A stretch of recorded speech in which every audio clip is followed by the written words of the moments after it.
नमस्कार। स्वागत है आप सभी का आपके अपने YouTube चैनल मंथन क्लासेस कैम्प में। तो आज का जो वीडियो शुरू होने से पहले मैं सभी से आग्रह करता हूँ, जिन्होंने अभी तक हमारा जो चैनल है मंथन क्लासेस कैम्प उसको सब्सक्राइब नहीं किया है, तो प्लीज़ वीडियो शुरू होने से पहले चैनल को सब्सक्राइब करें और बेल आइकन का जो बटन है उसे दबाएं, जिससे समय समय पर आपको जो वीडियो है उसके नोटिफिकेशन मिलते रहे। तो हम ज़्यादा देर न करते हुए शुरू करते हैं अपना वीडियो। तो आज का जो हमारा टॉपिक है केमिस्ट्री के बेसिक लेवल से है, यानी हम केमिस्ट्री को शुरू से स्टार्ट कर रहे हैं। तो सबसे पहले हम समझेंगे केमिस्ट्री का परिचय, यानी इंट्रोडक्शन ऑफ केमिस्ट्री। तो इंट्रोडक्शन केमिस्ट्री में सबसे पहले हम बात करें तो हम हमारी सृष्टि में शुरू में यानी जितने भी पदार्थ हैं, द्रव्य हैं, उन्हें हम अपनी साधारण आंखों से देख सकते हैं, लेकिन कुछ पदार्थ ऐसे हैं, कुछ ऐसे भी द्रव्य हैं जिन्हें हम देख नहीं सकते। उन्हें देखने के लिए हमें एक माइक्रोस्कोप की आवश्यकता होती है। तो इन सब की जो पदार्थ हैं, छोटे बड़े, इन सब की स्टडी करने के लिए एक जो विज्ञान है उसका उदय किया गया, जिसे हम कहते हैं केमिस्ट्री, यानी विज्ञान की वह शाखा जिसके अंतर्गत हम विभिन्न प्रकार के जो रासायनिक पदार्थ होते हैं उनके संगठनों का अध्ययन करते हैं, उसे हम रसायन विज्ञान कहते हैं। जैसे कि आपको स्क्रीन पर रसायन विज्ञान की जो प्रॉपर परिभाषा है वो आपको दिखाई दे रही होगी, तो उसे आप देख सकते हैं।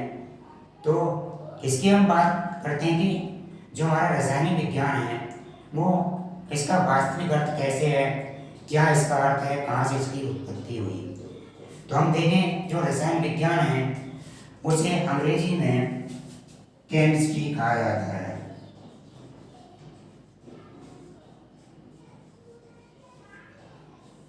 और जो हमारा केमिस्ट्री शब्द है वह एक ग्रीक भाषा के शब्द से बना है, जिसे हम कहते हैं, उस शब्द का नाम है कीमिया। यानी केमिस्ट्री शब्द की उत्पत्ति यानी origin of chemistry the word कीमिया। और कीमिया का जो अर्थ होता है वह होता है काला रंग, यानी ब्लैक कलर। तो हम बात करें इस काले रंग से केमिस्ट्री का क्या क्या लॉजिक है, क्या उससे संबंध है। तो जो हमारा मिस्र देश है वहाँ में जो मिट्टी पाई जाती है, वहाँ की मिट्टी का रंग है वह काला रंग है। और उस समय की जब बात करें तो मिस्र में जो मिट्टी है, मिट्टी के द्वारा जो कलाकृति थी यानी आर्ट थी वो चरम सीमा में विकसित थी। यानी कला थी, एक आर्ट बहुत ज़्यादा विकसित अवस्था में थी।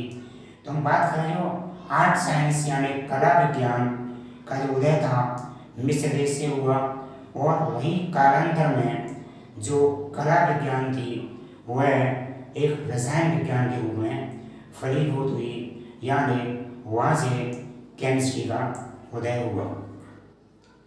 अब हम बात करें जो केमिस्ट्री है हमारी, तो केमिस्ट्री के जो जनक हैं हम बात करें तो उसके जनक बर्जीलियस को माना जाता है। यानी द फादर ऑफ केमिस्ट्री, यानी इसके कौन है, जन्मदाता। जो केमिस्ट्री है उसके जन्मदाता हैं वो बर्जीलियस को कहा जाता है। लेकिन हम प्रेजेंट टाइम में बात करें यानी वर्तमान, यही किसकी बात कर रहे हैं हम, मॉडर्न उस समय की केमिस्ट्री के जन्मदाता। लेकिन हम बात करें वर्तमान में जो केमिस्ट्री के जनक हैं वो हैं लेवासिए। यानी लेवासिए को वर्तमान मॉडर्न केमिस्ट्री का जनक माना। हम देखते हैं कि जो रसायन विज्ञान है उसका किस तरह से विकास हुआ, यानी रसायन विज्ञान ने किस तरह से अपने जो कालांतर रूप में प्रवेश की।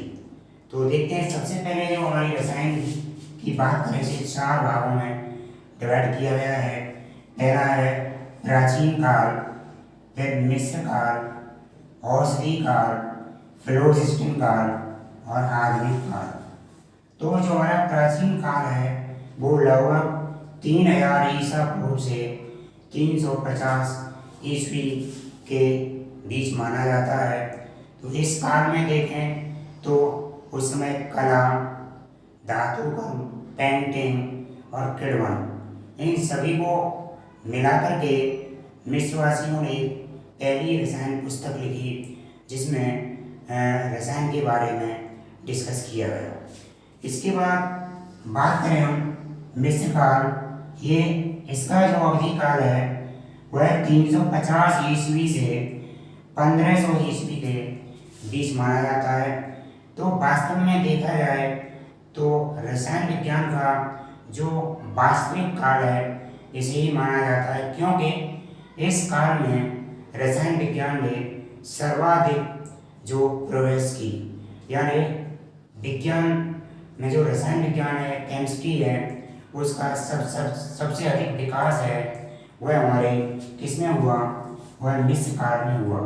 इस काल में विभिन्न प्रकार की जो धातु में, जिसमें मुख्यतः हम बात करें तांबा और लोहा, इस आर्य के द्वारा अन्य जो धातुओं को बनाना, जिसमें नकली सोना बनाना आदि इसके अंतर्गत महत्वपूर्ण जो विकास आते हैं।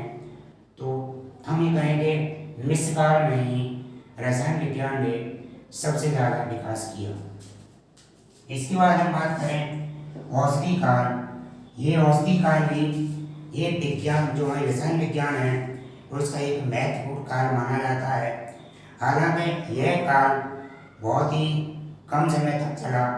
तो इस काल में वैज्ञानिक ये चाहते थे कि हम इस प्रकार की औषधि बनाई जाए जिससे व्यक्ति अमरत्व प्राप्त कर ले। यानी उस समय के विज्ञान थे वह चाहती थी कि किसी एक ऐसी दवा का आविष्कार किया जाए कि जिससे व्यक्ति है अमर हो जाए, लेकिन वो इसमें ऐसा नहीं कर पाए।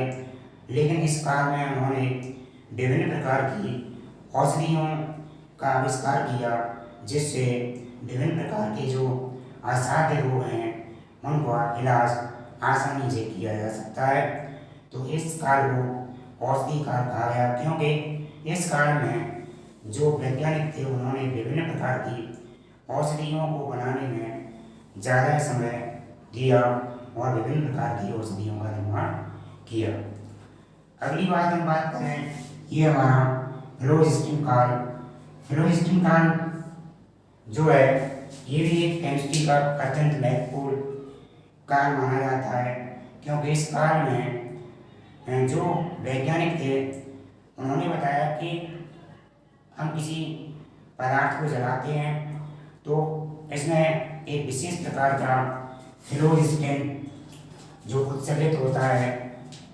लेकिन इस सिद्धांत को उस समय के वैज्ञानिक पूरी तरह से प्रतिपादित नहीं कर पाए। यानी फिलोजिस्टिन काल में देखा जाए तो जो रसायन विज्ञान थी उसका कोई खास विकास नहीं हुआ। लेकिन अगला जो हमारा बात करें आधुनिक काल, तो आधुनिक काल 1744 से माना जाता है, जो कि अभी भी चल रहा है। तो इस काल में क्या हुआ, इस काल में विज्ञान जो रसायन विज्ञान है उसको एक नया आयाम दिया और जो आधुनिक रसायन विज्ञान है उसके जन्मदाता जो लेवासिए हैं, तो लेवासिए ने एक महत्वपूर्ण खोजों के द्वारा रसायन विज्ञान को एक मजबूती प्रदान की। तो इस तरह देखें, ये रसायन विज्ञान का संक्षिप्त इतिहास था कि किस तरह से रसायन की उत्पत्ति हुई, किस तरह से रसायन विज्ञान है वो बनी और किस तरह से इसे 4 भागों में डिवाइड किया गया और किस काल में क्या क्या हुआ। नेक्स्ट हम डिस्कस करते हैं कि हमारी रसायन विज्ञान है उसकी महत्वपूर्ण शाखाएं कौन कौन सी हैं, यानी ब्रांचेज ऑफ केमिस्ट्री। तो मुख्यतः वैसे देखा जाए तो रसायन विज्ञान की 3 जो प्रमुख शाखाएं हैं, लेकिन अलग अलग जो वैज्ञानिकों ने अपने अपने ढंग से अलग अलग तरह से केमिस्ट्री का क्लासिफिकेशन किया है। तो हम यहाँ पर डिस्कस करेंगे केवल केमिस्ट्री की महत्वपूर्ण 3 ब्रांचेस का।